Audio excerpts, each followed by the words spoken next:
Hari ini kita akan melanjutkan tentang aritmatika sosial ya, yaitu di kelas 7. Sekarang kita lanjutkan ke bunga tunggal. Nah, bunga itu kita bahas dulu ya. Bunga itu jasa berupa uang yang diberikan oleh pihak bank kepada pihak yang menabung atas persetujuan bersama. Nah, si bunga itu ada dua. Yang pertama bunga simpanan, yang kedua bunga pinjaman. Bunga simpanan itu kalau kita misalkan menyimpan uang di bank itu biasanya suka dikasih bunga sama bank. Jadi nanti bunganya masuk ke rekening kita. Nah, kalau misalkan bunga pinjaman, itu misalkan kita pinjam uang ke bank. Nah, ada bunganya. Jadi kita itu harus membayar dari pinjaman plus bunga yang dikasih oleh bank ya. Nah, jenis-jenis bunga itu ada dua. Yang pertama bunga tunggal. Bunga tunggal itu bunga akan selalu tetap tiap periode waktunya.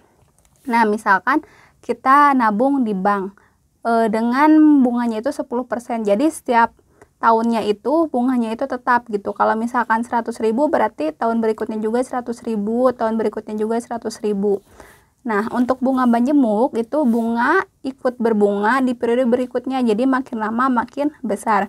Biasanya ini bunga banjemuk itu ada di bunga pinjaman atau bunga di bank juga. Kalau misalkan kita nabung itu biasanya ada ya. Jadi setiap tahunnya itu si bunganya itu naik gitu. Jadi misalkan asalnya 100.000 bisa juga nanti tahun kedepannya atau tahun berikutnya menjadi 200.000. Nah, kita akan membahas bunga tunggal aja di SMP. Nah, kalau misalkan untuk bunga majemuknya nanti akan dibahas di SMA ya. Nah, di sini ada contoh soalnya. Nina menabung dengan modal sebesar 800.000 di koperasi. Simpan pinjam dengan bunga simpanan 12% per tahun. Besar uang yang diterima Nina selama 9 bulan adalah, ini kan bunganya 12% per tahun ya, tapi yang ditanyakannya 9 bulan berarti enggak 1 tahun pas. Nah, besar bunganya ya. Besar bunganya itu persentase bunga dikali modal. Ini rumusnya ya untuk mencari besar bunga. Nah, di sini persentase bunganya ini adalah 12%. Dikali modalnya itu 800.000. 12% itu kan 12 per 100 dikali 800.000. Itu hasilnya 96.000 per tahun. 1 tahun itu kan ada 12 bulan ya. Berarti di sini kan ditanyanya 9 bulan. Berarti kita cari tahu dulu per bulannya dia dapat berapa bunganya. Nah, per bulannya itu kan per tahun ya, ini 96.000 berarti 96.000. 1 tahun itu ada 1 tahun itu 12 bulan ya. Berarti dibagi 12 bulan. Nah, berarti hasilnya itu 8.000 per bulan. Nah, kan di sini ditanyakannya 9 bulan ya. Berarti besar bunganya itu besar bunga 8.000 dikali 9 bulan. Itu 72.000. Berarti bunga selama 9 bulan itu 72.000. Nah, di sini pertanyaannya besar uang yang diterima Nina selama 9 bulan. Berarti besar uangnya ya. Ini pakai rumusnya MN ya. Berarti uang yang diterimanya berarti modal ditambah bunga. Modalnya itu kan 800.000 ditambah bunganya 72.000.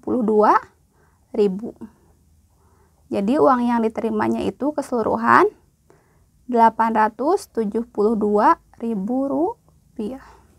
Nah, sekarang contoh yang kedua ya. Linda meminjam uang di koperasi sebesar 2.800.000 dengan bunga 4% per tahun. Linda berencana akan membayar lunas uang pinjaman tersebut setelah 15 bulan. Berarti 15 bulan itu 1 tahun lebih ya. Berapakah angsuran Linda? Nah, boleh rumusnya itu mencari besar bunganya kayak seperti ini, atau dengan cara lain ya, ini dengan cara lainnya.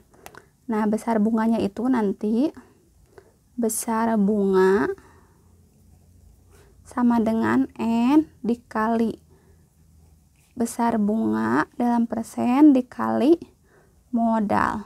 Nah, N ini nanti si bulannya ini ya, 15 bulan. Nah, hitungannya N ini 1 tahun itu kan 12 bulan ya. Nah, karena di sini pertanyaannya per bulan, berarti 1 bulan itu 1/12 tahun ya. Berarti kalau misalkan 15 bulan, ini untuk si N-nya, berarti 15/12. Nah, ini kita sederhanakan. Dibagi 3, dibagi 3. Jadi hasilnya 5/4 tahun. Nah, si N ini nanti dihitungnya pakai tahun ya. Nah, berarti N-nya diganti jadi 5/4. 5/4 dikali. Ini kan persen ya, berarti 4% dikali modalnya itu 2.800.000. Berarti sama dengan 5/4 dikali 4% itu berarti 4/100 dikali 2.800.000. Nah, kita sederhanakan ya. Ini dibagi 5, ini bagi 5 1, ini bagi 5 20. 4 dibagi 4 1 1. Jadi hasilnya itu 1 kali 1 kan 1 kali 2.800, 2.800 ini 0 ya. Dibagi 20 itu 140.000. Berarti si bunganya itu 140.000. Berarti sekarang kita cari dulu besar uang yang akan dikasihkan atau dibalikan lagi ke pinjaman ya. Berarti MN sama dengan modal ditambah bunga ya. Berarti modalnya itu kan 2.800.000 ya. Ditambah bunganya 140.000. Jadi totalnya 2.940.000. Nah, ini uang yang harus dikembalikan oleh Dinda ke koperasi. Totalnya semua. Karena Dinda akan membayarnya setelah 15 bulan, berarti angsuran per bulannya berapa? Angsuran per bulannya per bulan berarti ini ya, uang yang dikembalikan dibagi N. Berarti 2.940.000 dibagi N-nya itu adalah 15 bulan. Jadi yang dia harus dikembalikan per bulannya itu 196.000 per bulan. Berarti ini angsuran Dinda yang harus dikembalikan per bulannya.